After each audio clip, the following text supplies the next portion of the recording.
Start. रोजगार के अवसर ग्रामीण क्षेत्रों में फसलों की बुआई कटाई के समय रोजगार उपलब्ध रहते हैं। इस तरह के रोजगार के अवसर साल भर में 2 से 3 बार 20 से 25 दिन ही आते हैं। ऐसे में बाकी दिनों या तो बेरोजगार बैठना पड़ता है या रोजगार के लिए पलायन करना पड़ता है। मगर जब से मनरेगा से ग्रामीणों को खाली समय में भी रोजगार उपलब्ध होने लगे, तब से कुछ हद तक पलायन पर विराम लगा है। मगर इस योजना में अनियमितता भी बहुत देखी गई है। मशीनों से काम पर फर्जी जॉब कार्ड पर खूब धांधली होती रही है। इसे रोकने के लिए कड़ी निगरानी रखने की ज़रूरत है। अगर इस योजना को कृषि कार्य से जोड़ दिया जाए तो मजदूरों को दोहरा लाभ होगा और खेती के लिए मजदूरों का अभाव भी कम हो जाएगा। मुफ्त राशन देने की ज़रूरत खत्म होगी। वहीं मानव शक्ति राष्ट्र निर्माण में भागीदार बनेगी। वैसे भी मुफ्त की राशन व्यवस्था अंततः निर्भर जमात ही खड़ी करेगी। सरकार को सचेत होना चाहिए।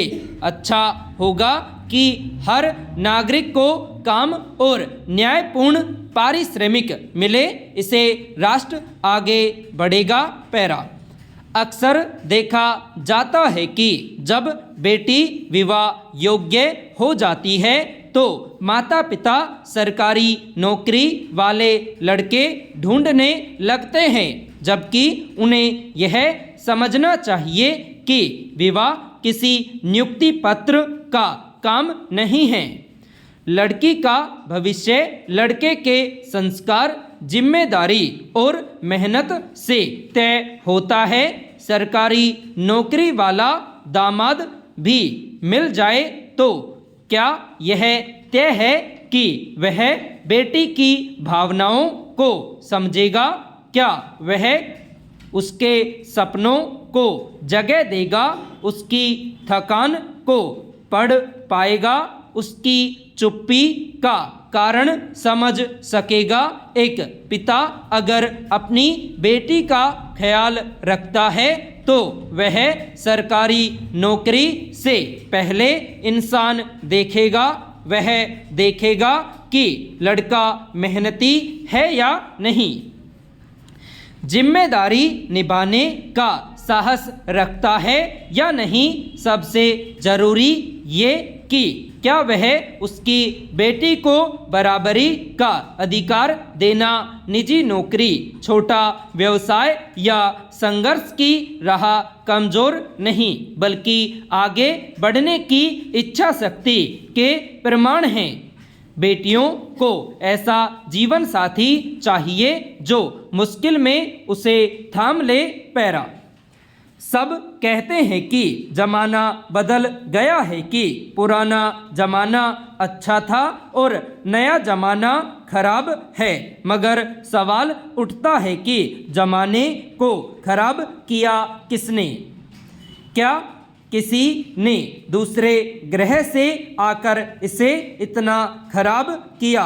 अगर हमने ही इसे खराब किया तो फिर हमें शिकायत किससे है? हम इसे खराब कर सकते हैं तो क्या इसे फिर से अच्छा नहीं कर सकते?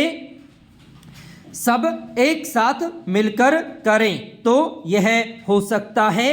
अक्सर हम ऐसा सोचते हैं कि यह ज़माना बहुत खराब है, लेकिन उसी समय यह नहीं सोचते कि जाने अनजाने में हम भी इस दौर को खराब करने में योगदान दे रहे हैं। अगर हमें बदले ज़माने से आपत्ति है तो क्यों हम सब मिलकर एक साथ इसे अपने हिसाब से बदल डालने का संकल्प लें और इस जमाने को वैसा ही बनाएं जैसा हम चाहते हैं, मगर इसकी शुरुआत हमें ही करनी होगी और नहीं बदल सकते तो नए जमाने को कोसना बंद कर देना चाहिए। पैरा। गुजरात के कच्छ में पहली बार शोधकर्ताओं को सरीसृप के कंकाल का जीवाश्म मिला। इससे भविष्य में उस काल की रीढ़ की हड्डी वाले अन्य जीवों की खोज के रास्ते खुलेंगे। गुजरात में सरीसृपों के विकास के बारे में जानकारी मिल सकती है। इसके पहले भी डायनासोर के अंडों के जीवाश्म मिले थे। दूसरी ओर मध्य प्रदेश के धार जिले में भी डायनासोर के अंडे शोधकर्ताओं ने खोजे थे, जिनको मांडवा में अश्वमेध पार्क बनाकर सुरक्षित रखा गया। शोधकर्ताओं ने बाघ क्षेत्र में डायनासोर के अंडों के जीवाश्म और मनावर क्षेत्र में समुद्री जीव जंतु और पेड़ पौधों के जीवाश्मों की खोज की। भूगर्भ शास्त्रियों और जीवाश्म शोधकर्ताओं का मानना है कि इस क्षेत्र में समुद्र था जो घटकर कच्छ तक चला गया।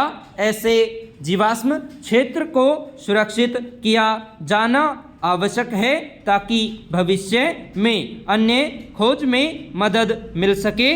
पैरा। आज के महानगरीय जीवन में किसी के पास एक दूसरे के लिए समय नहीं है। ऐसे व्यस्ततम समय में क्या हमने कभी जीवन में संवाद की भूमिका को समझने की कोशिश की है? वह संवाद ही है जहाँ से विचार की दोहरी प्रक्रिया शुरू होती है, जो अपने को अन्य की नज़र से देखने समझने की उदारता देती है। हम जिस दौर में है उसमें तकनीक से संवाद का दौर है। लगभग 4 दशक पहले तक लोगों में प्रत्यक्ष संवाद करने का हुनर अधिक था। अब वह स्थान अलग अलग ऐप पर भेजे जाने वाले संदेशों ने ले लिया है, मगर प्रत्यक्ष संवाद की सीमा भले ही शब्दों में कम पहुँचे, भाव भंगिमाओं और कहन के प्रभाव और गहराई में अधिक दूर तक पहुँचती है। जब दो व्यक्ति आमने सामने या साथ होते हैं तभी अपना दिल एक दूसरे के सामने खोलते हैं। तब वह केवल 2 व्यक्तियों के बीच का संवाद नहीं होता, बल्कि समाज के बहुत सारे लोगों के व्यक्तित्व और परिवेश का भी संकेत होता है। संपूर्ण विराम।